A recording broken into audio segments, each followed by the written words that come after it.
Takole, danes bomo pogledali, kaj lahko naredimo s cvetličnimi koriti in pa cvetličnimi lonci za zimski čas, da bomo prebrodili pač ta manko zelenja in pa cvetja na okenskih policah in pa na terasah, balkonih ter tudi pred hišami. In bomo pogledali en način oziroma eno od zasaditev, kako v bistvu pripraviti eno lepo varianto za čez zimo. Pomagali si bomo z grmom, potem s okrasnimi čebulnicami, vzeli bomo 2 vrsti in pa potem še nekaj sezonskega, recimo mačehe. To se pravi, vedno, kadar pripravljamo posode, poskrbimo najprej, preden začnemo dodajati substrat, da dno, tam kjer so odtočne luknje, zasujemo ali z grobim peskom ali pa damo recimo kakšne razbite črepinje oziroma razbite lončine lonce in seveda s tem poskrbimo, da se te luknje potem kasneje s substratom ne zamašijo. Takole, in sedaj tukajle imam jaz že pravzaprav 3/4 lonec napolnjen in bom kar dodal okrasne čebulice. Tukajle imamo eno krasno nizko rumeno sorto narcise Tete a Tete. Vedno pregledamo, če so čebulice zdrave, paziti moramo predvsem, da niso mehke na otip in pa da ni pojava že kakšne plesni. Zdaj, ker bom potem kasneje na sredino umestil še tale dren, bom seveda pazil, da bodo čebulice po robu oziroma v ringu okoli, ker seveda skozi to gosto grudo korenin narcise in pa tulipani ne bi mogli prodreti.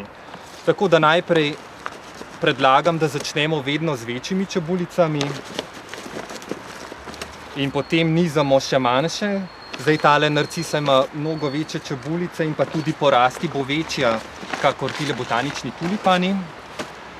Takole, potem lepo razporedimo v takih loncih, lahko bolj enakomerno, lahko pa tudi bolj ustvarjamo nek naraven videz, tako da ni treba, da so v nekih čisto pravilnih krogih te čebulice razmeščene.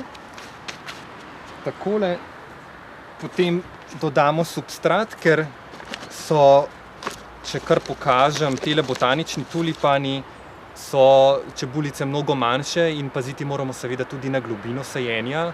Nekje v povprečju upoštevamo vsaj 3-kratnik globine oziroma 3-kratno globino višine čebulice. Zato bomo že sedaj najprej dodal malo substrata čez narcise, da ne bojo potem tudi ti tulipani pregloboko na isti globini, kakor so narcise. Takole razprostremo substrat, pazimo, da se dobro usede med čebulice.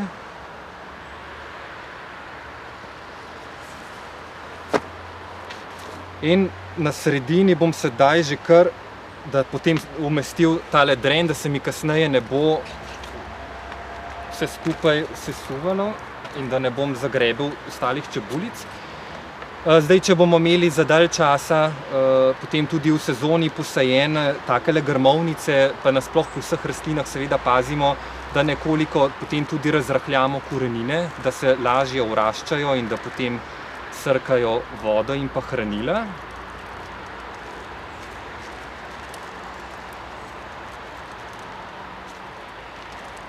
Tako včasih so koreninski sistemi zelo zbiti, tako da takrat kar uporabite kakšne škarje ali drugo orodje in bolj na grobo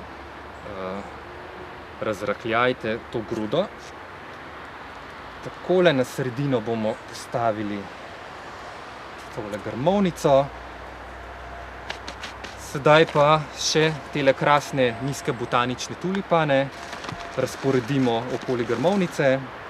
Najprej si jih lahko kar takole nasujemo.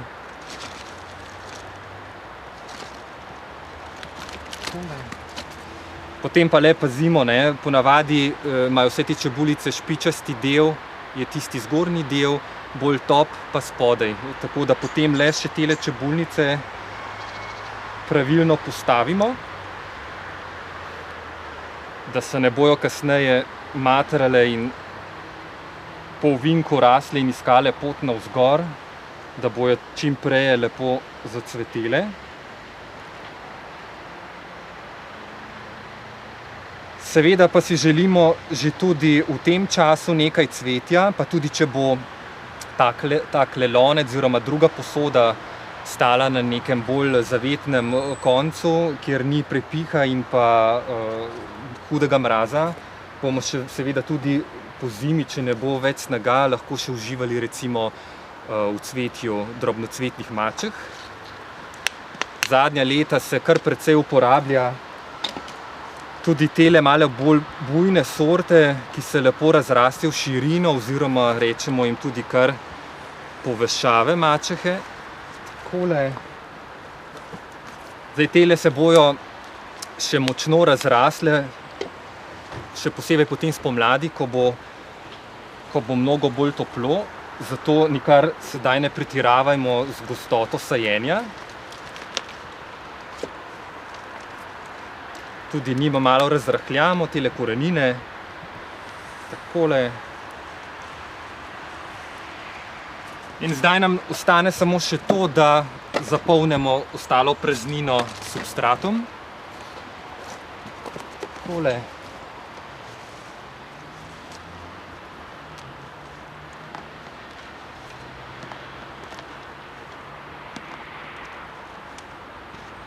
Kar se tiče samega substrata, pazimo predvsem na to, da ne uporabljamo kakšne zelo težke domače vrtne zemlje.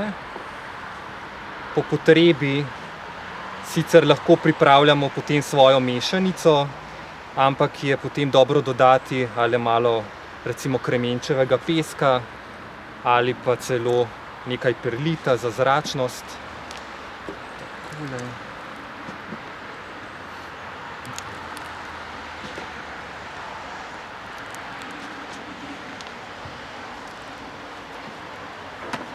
Potem še lepo čistimo rastline, dobro pritisnemo, razporedimo substrat. No in že sedaj vidimo, kakšen lep efekt naredijo tele rdeči poganjki in pa tele snežno-beli cvetovi. Tako spomladi pa seveda pričakujemo pravo eksplozijo. Mačehe se bojo okoli in okoli lepo razrasle, malo šle tudi navzdol čez rob. Vmes pa bo v bistvu pognal cel gozd teh lepih spomladanskih čebulnic in bo zadeva izpadla živahno in prav prijetno. Obstaja pa seveda še mnogo različnih kombinacij in verzij. Tule si bomo pogledali še en primer. Recimo tudi v takele nižje sklede si lahko posadimo nek nasadek, ki ga imamo recimo pri vhodu ali pa morda na balkonu ali pa tudi morda kakšni širši okenski polici ali mizici. Krasne so tele zimzelene trajnice in grmovnice. Tale grmovnica recimo skimija, popke bo obdržala lepo čez celo zimo, tako da imamo krasno barvo na tej temno-zeleni podlagi listov. Potem različni šaši, kot je tale lasasti, malo bakreno-rjave barve. Seveda so nepogrešljive potem tudi iskrivke ali hojhere, ki bojo lepo zimzelene obstale vse do pomladi, ko poženejo novo, bujno, še bolj barvito listje. Dodamo lahko tudi kakšno spomladansko reso.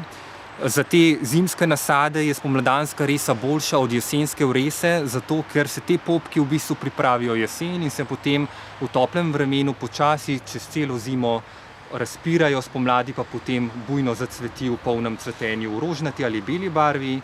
In pa tukaj še ena trajnica, tale gosto rastoča, malce rdečkasto nadahnjena ježica ali acena po latinsko.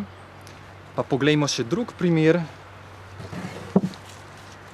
No, v temle loncu smo pa pripravili v bistvu ene krasne rdeče tulipane, da pa bo seveda, da tulipani ne bojo sami v tem loncu in da ne bo pusto vse do pomladi, sem uporabil tele rdeče listne mandljeve listne mlečke, Euphorbia amygdaloides purpurea, s temi krasnimi vinsko-rdečimi drobnocvetnimi mačehami.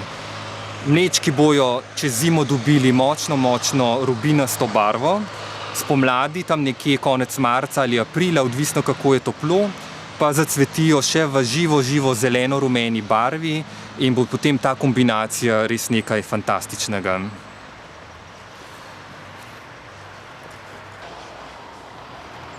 Tule imamo pa še en lep primer v bistvu korita oziroma nekakšne košare v obliki podolgovatega korita, ki ga pač seveda uporabimo na okenski polici.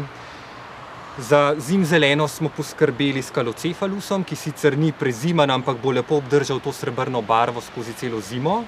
Potem to novejšo, necvetočo, pokončno jesensko vreso. Ciklama je posajena na notranji strani, ker je to pač najbolj zavetno, najbolj toplo in bo tudi ob nekaj dnevih zmrzali verjetno dobro preživela ob okenski polici oziroma tik ob oknu.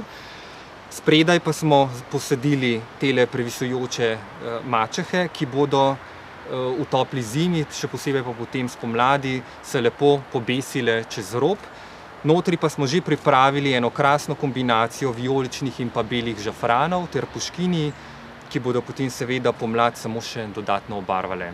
Med drugim lahko za podobne zasaditve uporabimo tudi eno izmed serij novejših sort telih mahovnih kamnokrečev. Včasih smo bili vedno vajeni, da sicer te lepe zimzelene kupčke pričakamo s cvetenjem šele nekje tam aprila, morda v začetku maja. Sedaj pa poznamo tudi recimo sorto Alpino Early White in pa Bicolor pa Rose, ki pa v bistvu nastavijo popke že v predzimskem času in si v bistvu lahko celo zimo, potem če ni hude zmrzali, nadejamo že posameznega cvetenja.